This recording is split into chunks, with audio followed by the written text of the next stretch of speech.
So you've done it. You poured everything into creating the perfect beauty product. The design is gorgeous, the formula is just flawless. But the second a customer clicks buy, your beautiful creation gets sent on this absolutely brutal journey from a warehouse to their doorstep.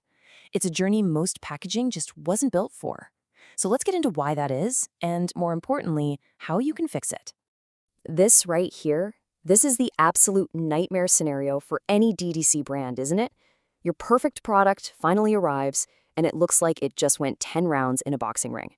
And this isn't just about a bad review waiting to happen. Nope, it's a direct hit to your bottom line, your brand reputation, everything. And the craziest part? This is one of the most preventable mistakes in the entire business. All right, so how do we fix this? Here's the game plan. We're going to quickly break down why this happens in the first place. Then we'll follow the punishing journey your package actually takes. And after that, I'm going to walk you through 5 crucial, non-negotiable upgrades to basically bulletproof your packaging. We'll even cover how to test it, and, this is key, how to do it all without sacrificing that amazing premium unboxing experience. Okay, so first things first, we gotta understand the root of the problem. You see, most packaging, especially for beauty products, is designed for the calm, predictable world of a retail shelf. But e-commerce isn't a shelf. It's a war zone with a completely different set of rules and physical demands. And look, the difference here is it's night and day. A retail box, its only job is to look pretty. It just has to handle being picked up a few times by a shopper. But a direct-to-consumer box, it has to be a warrior. It's got to survive being dropped, tossed, crushed by other boxes, and shaken for hours on end, and still look absolutely perfect when your customer opens it. So, to build a tougher box, you gotta know what you're up against, right?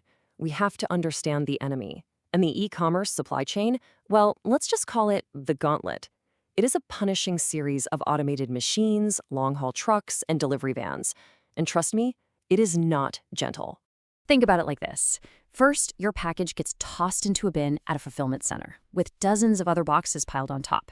Then it gets shot through high-speed sorting machines that don't care about what's inside. And finally, during that last mile, it's dealing with constant road vibration, more compression, and drops from as high as 30 inches. That is the reality your packaging is fighting against every single day. All right, enough with the doom and gloom. We know the problem, we understand the journey. Let's get to the fix. Here are 5 non-negotiable engineering upgrades that will transform a fragile little retail carton into a tough, DTC-ready survivor. First up, and honestly, this is the most important one, upgrade your board weight. That standard 14 to 16 point paperboard might be fine for a shelf, but it's going to get flattened in a delivery truck. For direct-to-consumer, you need to be using a much thicker, much stronger 18 to 24 point board. Think of it as armor. It's your first and your best line of defense. Next up, box style. And let me tell you, not all boxes are created equal. Not even close. That common one, the straight tuck end or STE, it's just weak. Its base can pop open so easily.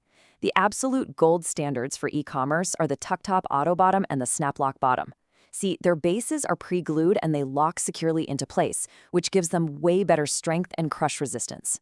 Now, inside the box, movement is the enemy. It is the #1 cause of breakage, especially for fragile glass bottles. You have to lock that product down, and the best way to do that is with a die-cut paperboard insert. It basically creates this perfect little cradle that just immobilizes the product. It's a genius way to add major protection without having to resort to plastics. You know, even a really strong box has weak points. The side seam, for example, can pop right open under pressure. That's why you have to specify a double-glued seam. It's must. And for the lid, a simple tuck just isn't going to cut it. You want to add a dust flap and a locking tab. It creates a much more secure closure that won't just pop open on a conveyor belt. Finally, let's talk about something that hits you right in the wallet, shipping costs. Carriers like UPS and FedEx, they don't just charge you for how heavy your package is, they charge for its size, using a formula called dimensional, or dim weight. That means every single unnecessary inch of empty space in your box is literally costing you money, on every single shipment. Right-sizing your package can save you thousands of dollars a year. It's a no-brainer. So you've engineered what you think is the perfect box. It's got the right board, the right style, the right inserts. You're done, right? Not so fast. How can you be sure it's going to work? You test it. And proper testing isn't just an expense, It's insurance against a catastrophic failure after you've already produced thousands of them. So how do you actually validate your design before you commit to a massive, expensive production run? Well, the answer is you simulate that e-commerce gauntlet we talked about, but you do it in a controlled lab environment. There are 4 core tests you need to know about. The drop test, that simulates falls.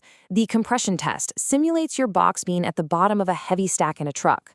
The vibration test simulates a bumpy ride, and it reveals issues that drops alone will completely miss.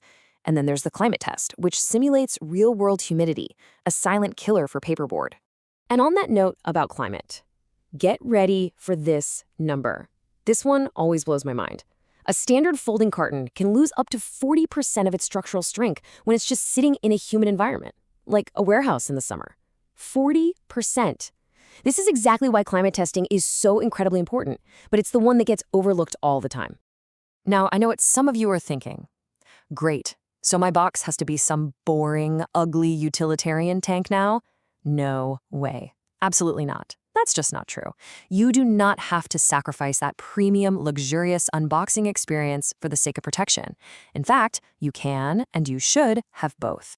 This is where you can get really creative. You can use the inside of the box for brand messaging, a little surprise and delight. A soft-touch lamination on the outside not only feels amazing and premium, but it also adds a little grip, which can actually reduce drops. And adding small touches like branded tissue paper creates that sense of theater. Remember, protection and a premium experience are not competing goals. So here's the big takeaway from all of this. Great direct-to-consumer packaging does not happen by accident. It's not just pretty graphic design. It's a system. It's intentionally engineered. From the thickness of the board to the style of the closure, to survive its journey and to delight our customer at the end of it. When you start treating your packaging like the critical piece of engineering it is, you're not just protecting a product. You're protecting your entire brand.